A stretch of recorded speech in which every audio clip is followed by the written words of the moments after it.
All right, in this video, we're going to look at an important concept in calculus called continuity, um, or where a function is continuous.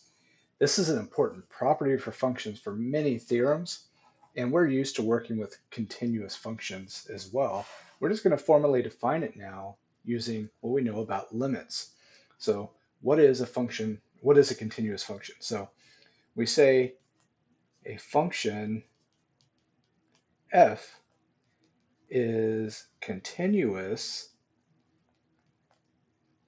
at some x value a if it satisfies three conditions. The first one, kind of the order of these is important. It kind of tells you how to check for continuity. So a function f is continuous at a if it satisfies, first of all, f of a exists, meaning the function f has an output for the input a. Okay, so it's defined at that input. Part B, so not only does it need to be defined at that point, but the limit from both sides of A also exists. So remember, this is a two-sided limit, so it's important to approach from both sides. That limit has to exist. So the two one-sided limits have to be equal. And the third condition ties it all together. So not only do these things both have to exist, but the limit, the two-sided limit of the function has to equal the output of the function. And that one's key. You can't have this third condition if either of the first two fail. That's why we check the first two conditions first. So let's visualize what this means. Let's look at an example. Find where the function is, so the term we use for not continuous is discontinuous. And we're going to start with a visual example, namely a graph. So find where the function is discontinuous. So let's look at a graph here. We'll keep it pretty basic. We'll say, oh, we're going to have a graph that is just coming along like this. It goes left forever, it comes along like this, and then it hits an open circle, continues until it hits a closed circle, and then it sort of picks back up below that at an open circle, and I don't know, maybe does this kind of thing. Okay. Now let's define what's going on here. Let's say that this open circle on the left happens at the x value of -3, and over here this interesting behavior happens at an x value of 2. So the first thing is, let's analyze those interesting places. So let's look at x equals -3, or we could say a equals -3.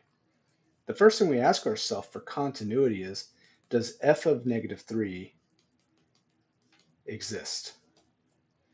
And so what that means is when you go to the graph, you can see that this input of -3 has no output from this function.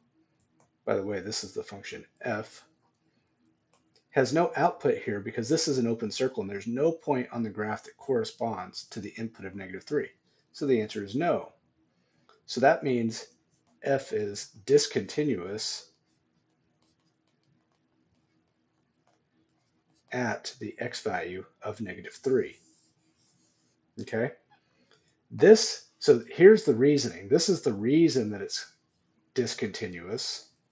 It fails that first condition. Reasoning. It fails that first condition.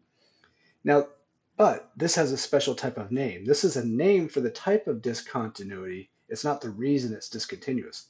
This is called a removable discontinuity. Meaning it's like a point was plucked off of the graph and now made it discontinuous. So it's been removed. Now let's look at a equals 2. So the first thing we check is, does f of 2 exist? And we can see that whenever x is 2, f of 2 does have an output up here at this point, whatever y value that is. So there is an output for f of 2, for the input of 2. So that part's fine. Now let's look at, does the limit as x approaches 2 of f of x exist? So in this case, remember this is a two-sided limit. So as we get close to 2 from the right side, we're approaching one y value, and as we're approaching 2 from the left side, we're approaching a different y value. So the two-sided limit does not exist. Therefore, we don't have to check the third condition. We just say f is discontinuous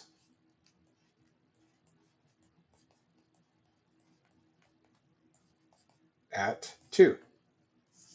And I've given the reasoning above. Okay?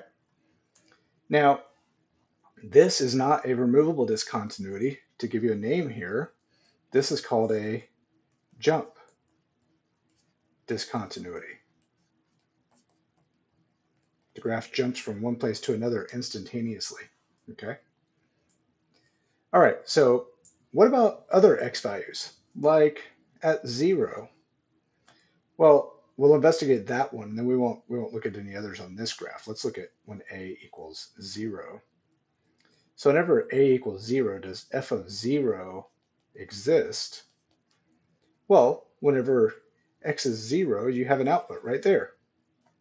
So f of 0 does exist. Does the two-sided limit as x approaches 0 of f of x exist? Well, as we approach 0 from the left and we approach 0 from the right, we're meeting up at the same point.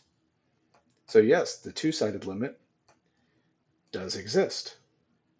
So finally, we get to check the third condition. Is it true that the limit is equal to the actual output? Well, the actual output is here, and the two-sided limit is going to that output. Sorry, that should be f of 0. The limit as x approaches 0, the function equals the output at 0 is true. So f is continuous at 0. Now, the question asked where f was discontinuous. So the reason I looked at 0 is because there are lots of points on this graph where we don't have discontinuities. In fact, all of these points here that I'm highlighting now, all of these x values here, except for -3 and 2, this function is continuous.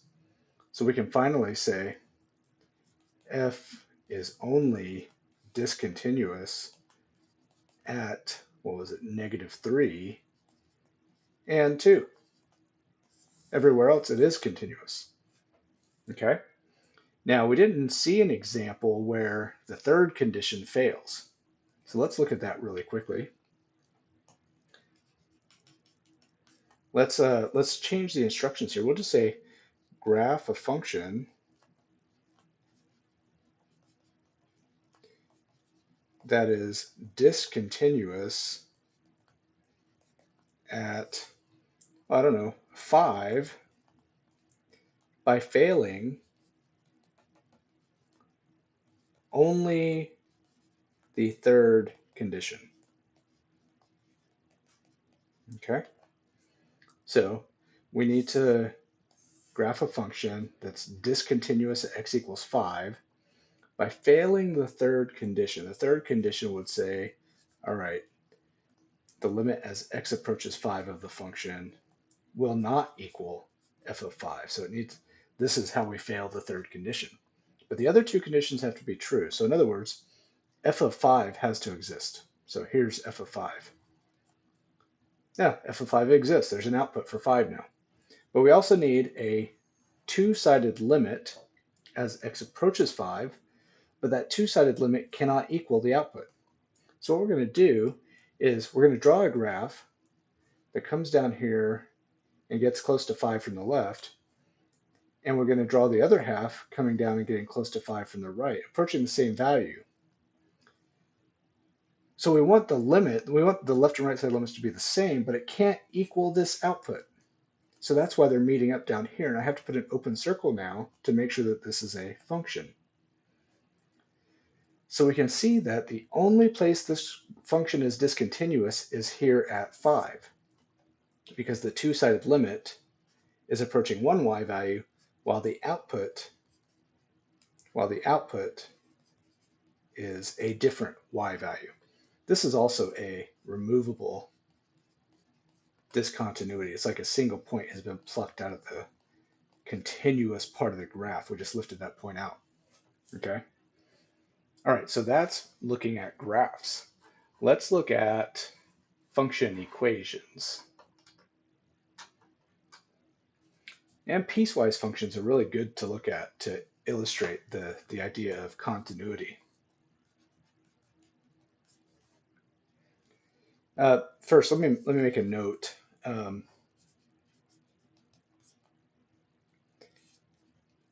standard algebraic functions, the ones you're familiar with, so roots and powers, logarithms, exponentials, all of our standard algebraic functions, and trigonometric functions, sine, cosine, tangent, secant, cosecant, etc. All of those are continuous on their domains. Meaning they're continuous at A if defined at A, okay? So that's going to be important. You need to understand domains of all your standard functions. A fraction is undefined if the denominator is 0. A logarithm is undefined if the argument isn't positive. An even root isn't defined if what's underneath is negative. Okay, you get the idea. You need to know those things. So let's look at pulling that in to determine where a function is continuous. Determine where the function is discontinuous. And we'll explain this using the definition.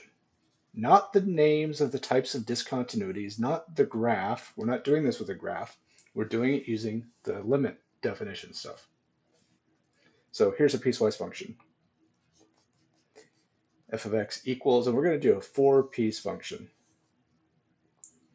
The first function is sine of x, and f of x is sine of x if x is less than 0.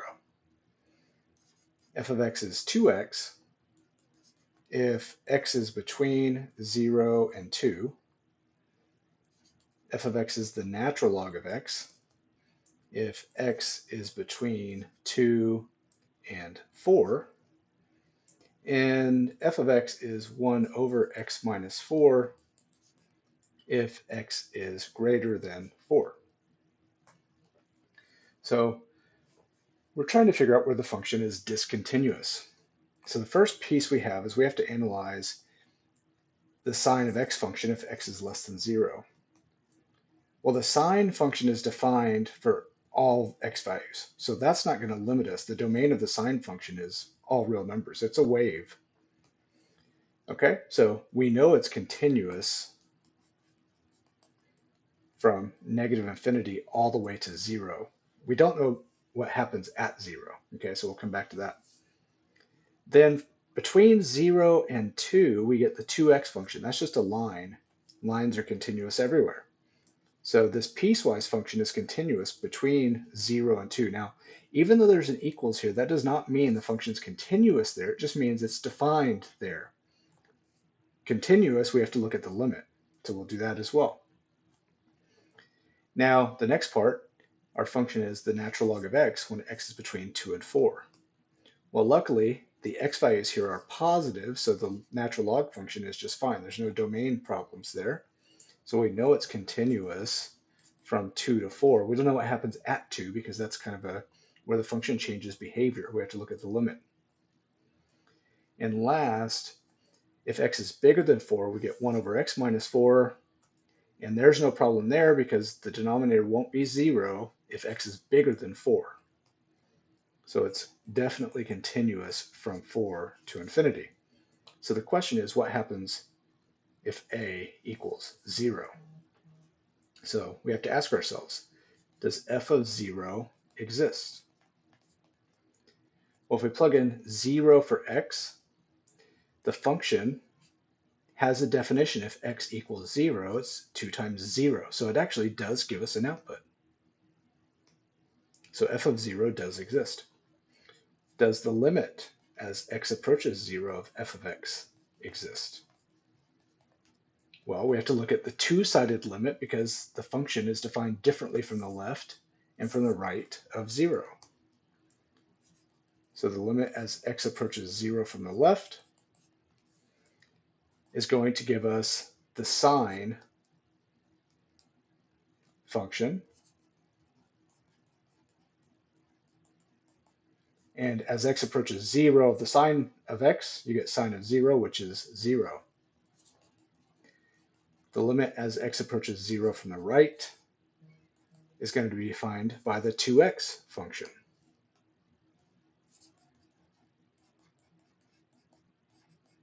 And as x approaches 0 of 2x, you get 2 times 0, which is 0.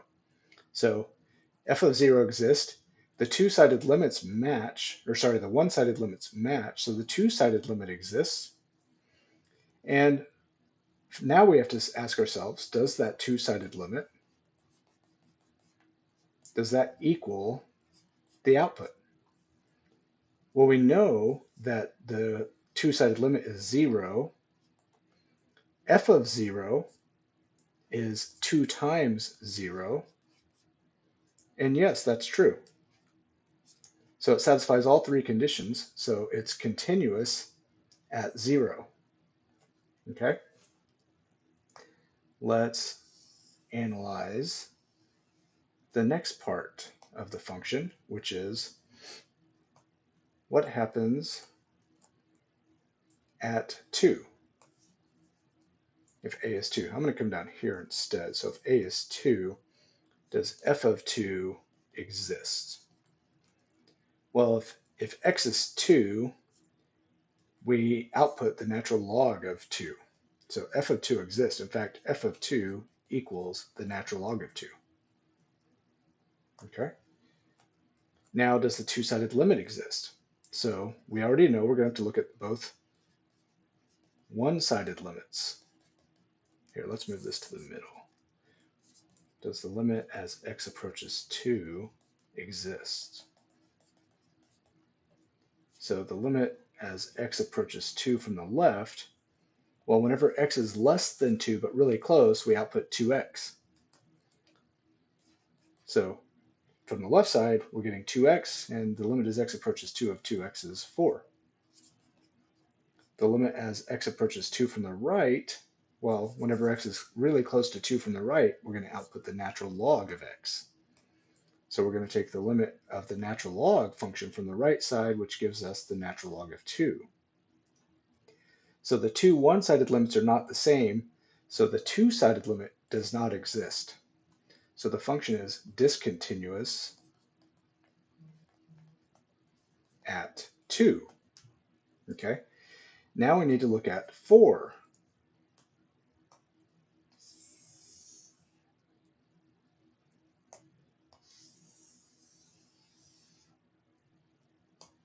So if a is 4, we'll do the same analysis.